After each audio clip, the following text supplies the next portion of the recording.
نام من بزلورنت است، کاموریانی هستم. در یک شرکت خصوصی در اینجا در دبی وظیفه دارم. با مسلمان ها نشست و برخاست دارم و چیزهای زیاد درباره اسلام شنیدم.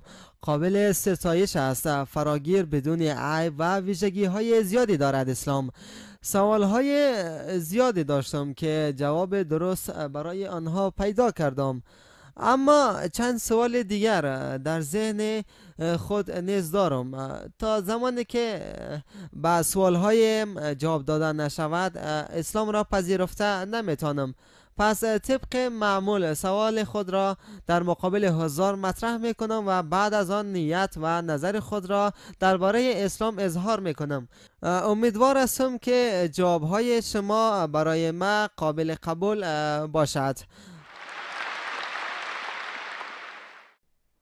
پس سوال من این است: وقتی در یک شرکت وظیفه دار می شوید یا یک موتر جدید می خرید، موتر را بالای سرک می آورید. بعد از آن می فهمید که موتر کدام چیز کم دارد، مثلا آرنگ ندارد.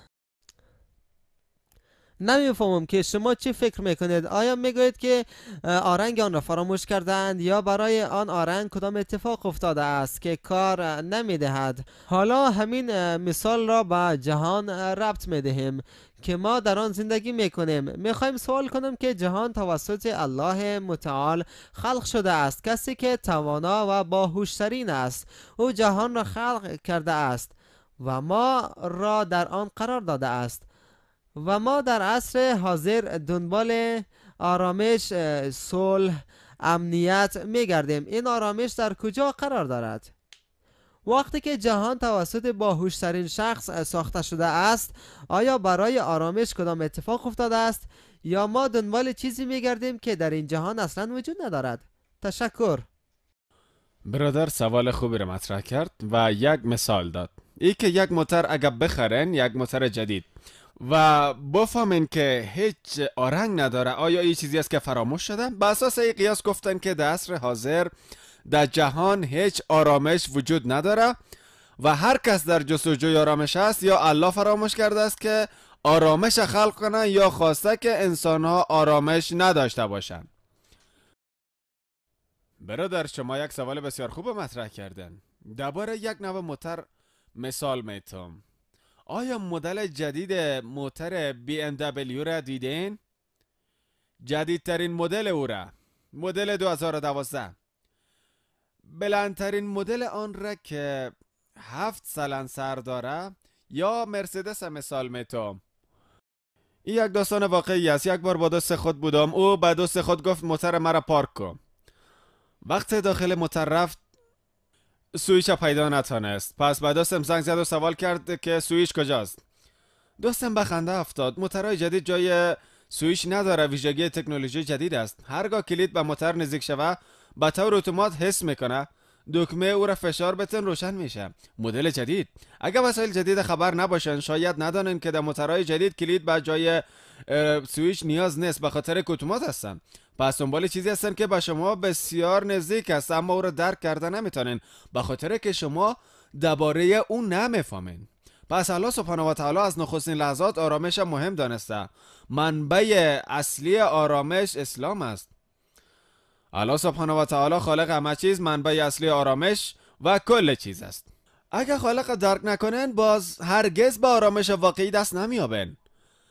انواع مختلف آرامش وجود داره. بعضی مردم فکر میکنن با خوشگذرانی و سهولت به آرامش اصلی میرسن، اما تمام اینها آرامش زودگذر هستند. آرامش واقعی نیستن. آرامش واقعی آرامش قلب است، آرامش ذهن، آرامش روح. آرامش قلب، آرامش ذهن، آرامش روح فقط با شناخت خالق کسب میشه. پس کسایی که خالق نمیشناسن دنبال سراب میگردن.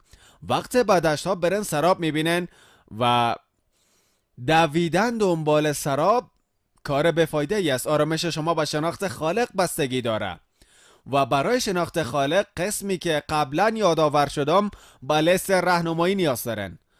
تا زمانی که لیست راهنمایی جدیدترین مدل BMW رو نخوانن، جای روشن شدنش یا آرنگش پیدا نمیتونن. لیست راهنمایی رو بخوانن. مکان روشن شدن و آرنگش خواهین یافت. همه قسم به آرامش میرسن. و من با شما موافق هستم. اکثریت مردم درباره آرامش گپ میزنن، اکثریت کشورها درباره آرامش گپ میزنن. اونا درباره نیازهای شخصی خود گپ میزنن.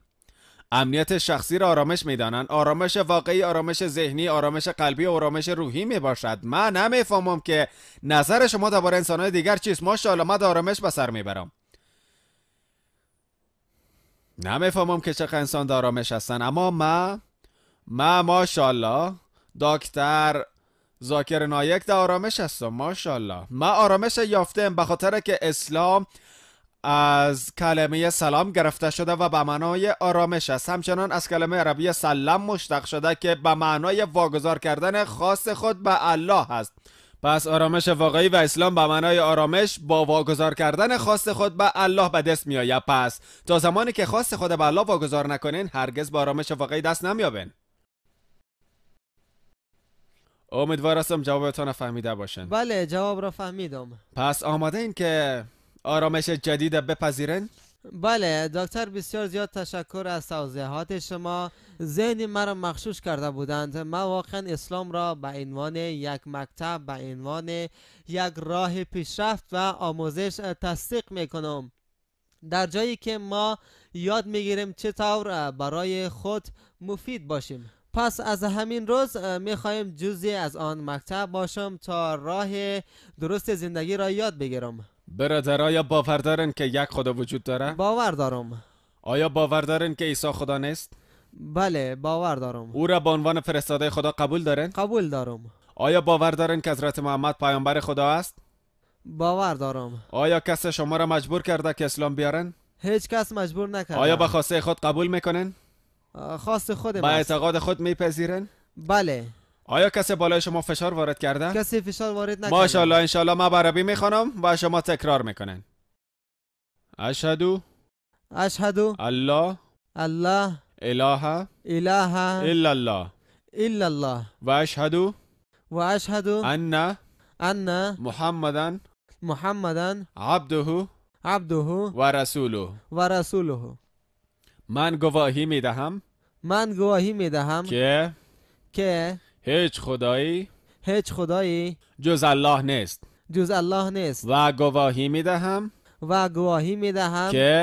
که محمد صلی الله پیامبر و بنده خدا است. ماشاءالله شما مسلمان هستین. به درگاه الله سبحانه و تعالی دعا میکنم که شما را زیادتر هدایت کنه و انشالله به وسیله شما غیر مسلمانای زیادی را وارد آرامش و وارد دین آرامش بسازه و به درگاه الله سبحانه و تعالی دعا میکنم که بهترین ها را به شما در این دنیا و در آخرت عطا کنه.